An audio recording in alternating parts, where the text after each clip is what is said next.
Okay.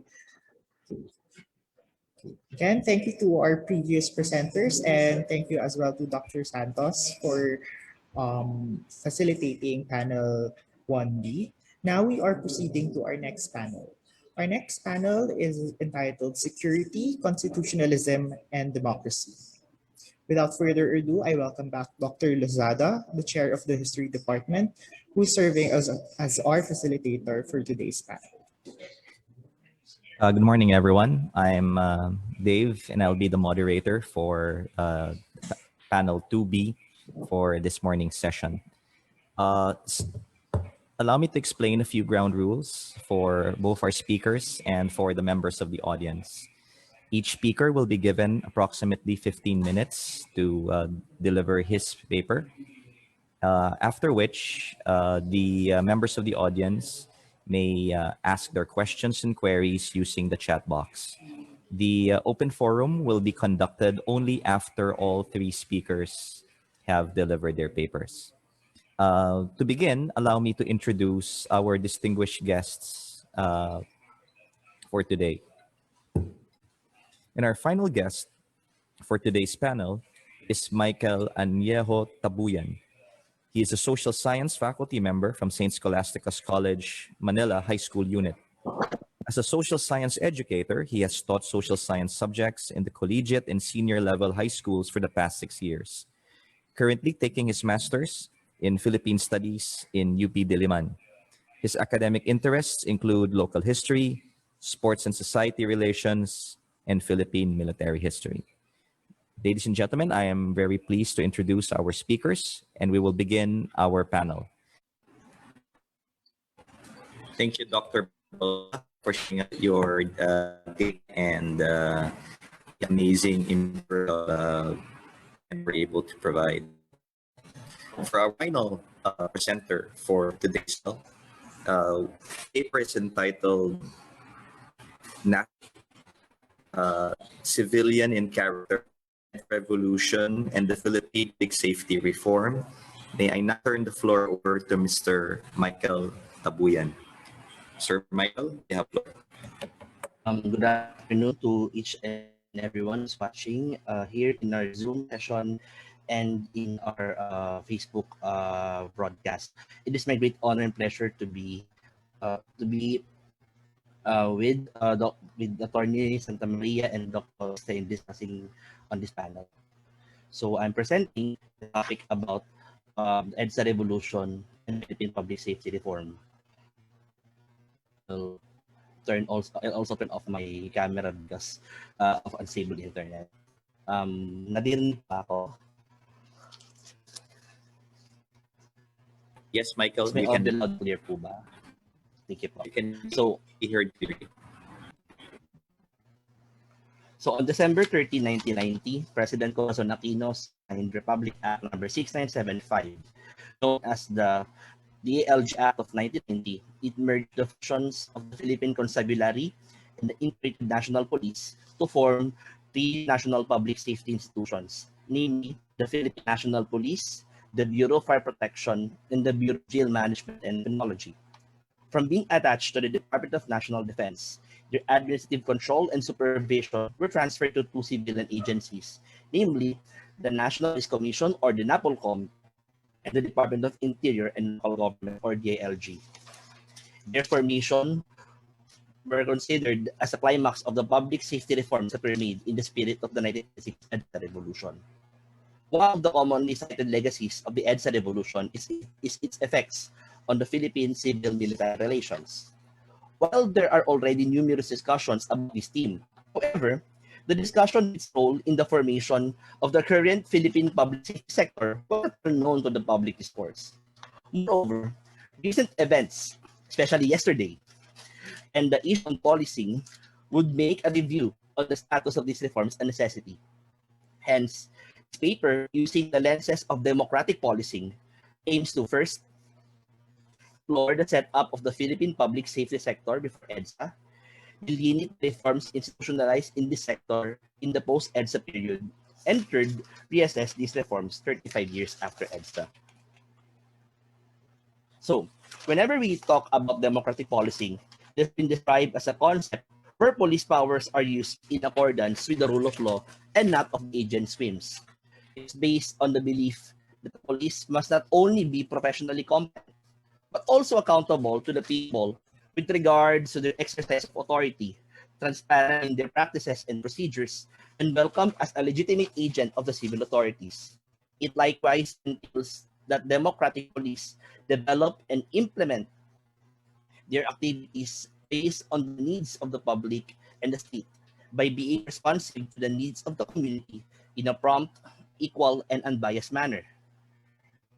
However, Michael Giertrowski and Jack Goldstone saw possible obstacles that can hinder the implementation of democratic policing, especially in the context of post-conflict or emerging democracies. It can be derailed by the bulk rapid integration of the old police forces to the new organization due to pressing security concerns.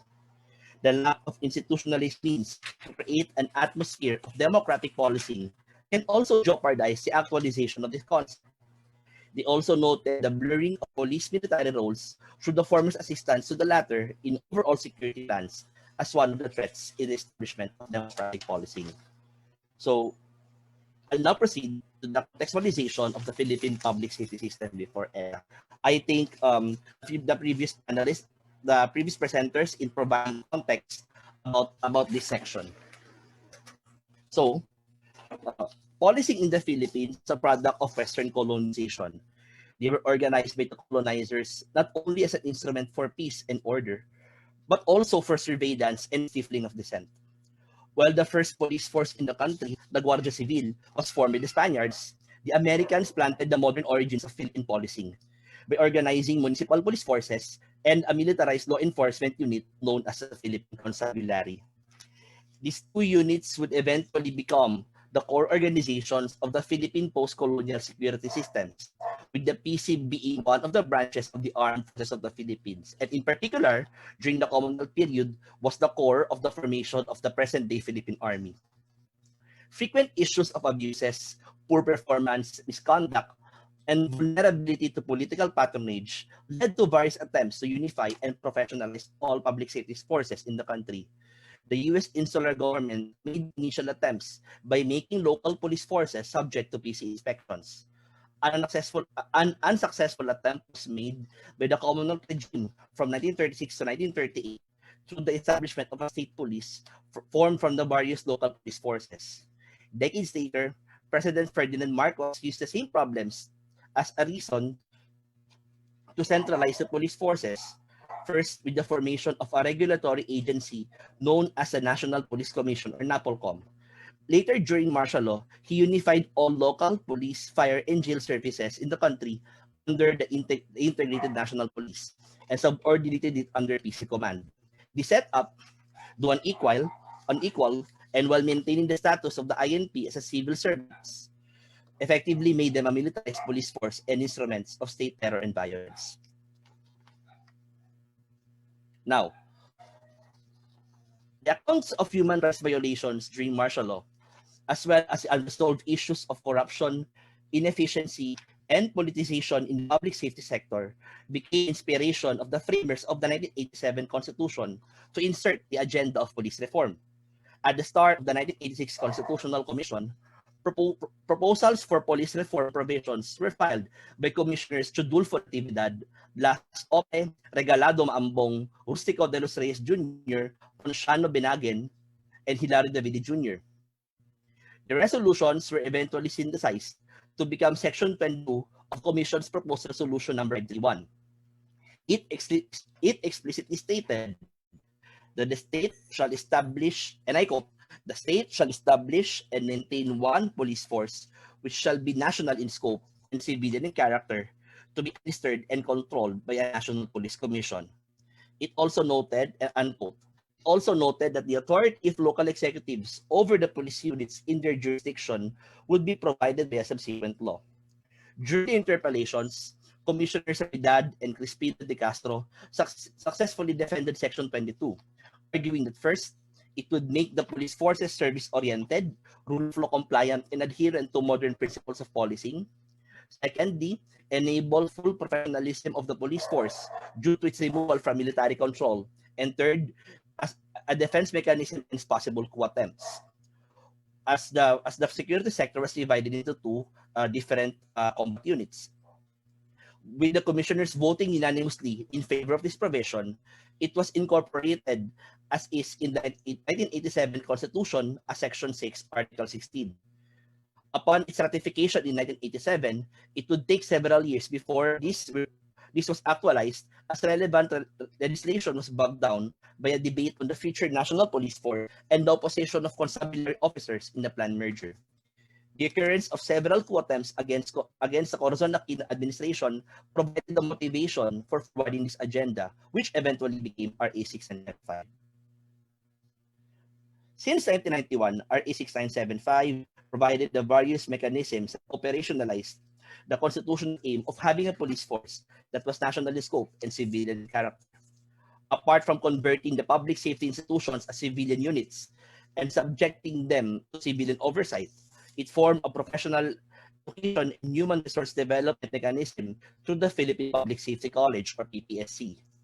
It also had additional police accountability mechanisms through the establishment of local people's law enforcement boards, or plebs, that can be seen in various LGUs in the country, and made them also subject to civil service rules. And mechanisms such as the ombudsman. They were reinforced in 1998 by the passage of RA 8551, which upgraded the qualifications for police service and established an additional police accountability measure through the PNP Internal Affairs Service, or EAS. Same law also stressed the PNP as a community and service-oriented agency responsible for the maintenance of peace and order and public safety. To showcase this commitment, various PNP administrations, in coordination with different civil society sectors, have formed offices and policies that advocate transparency, human rights, community relations, gender sensitivity. For instance, the recent PNP Patrol Plan 2030. However, such attempts were not sufficient to resolve the persistence of the same issues that plagued the Philippine Police Service.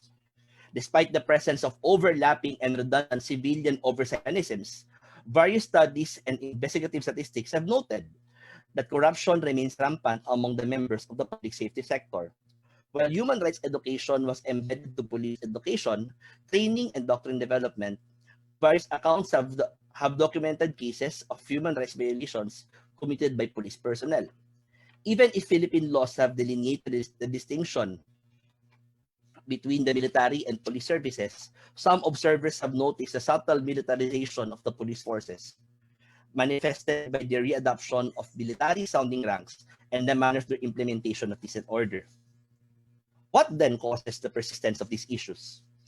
This could be attributed to the embeddedness of the old public safety norms in the new order.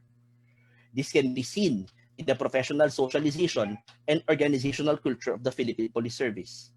Because the agency is legally involved with internal security operations as per RA 8551 and RA 6975, PNP's basic training programs, including in its own PNP Academy silang, are also employ military tactics, even though its cadets may opt to serve in non-police roles, service such as the BGMP or BFP.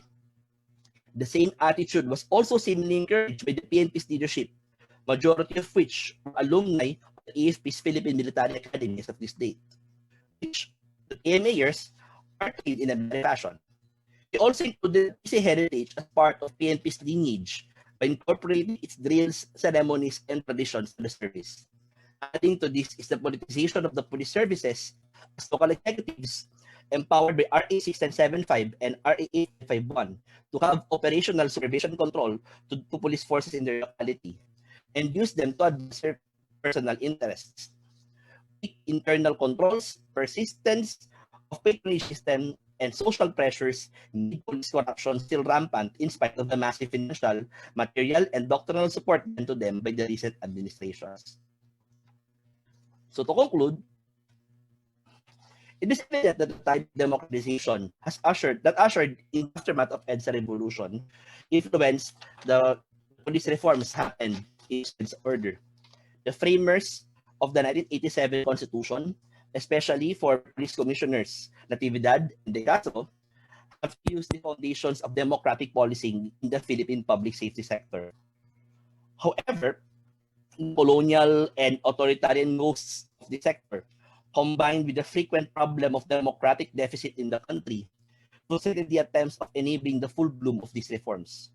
It has thus created an impression to both observers and the public that the Philippine public sector employs split-level policing. They are civilian in paper, but militarized in practice.